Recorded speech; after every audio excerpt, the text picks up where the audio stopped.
رسول الله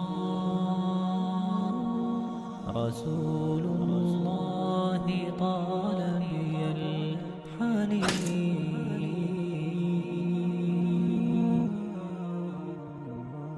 وأرق موجتي شوق الدفين.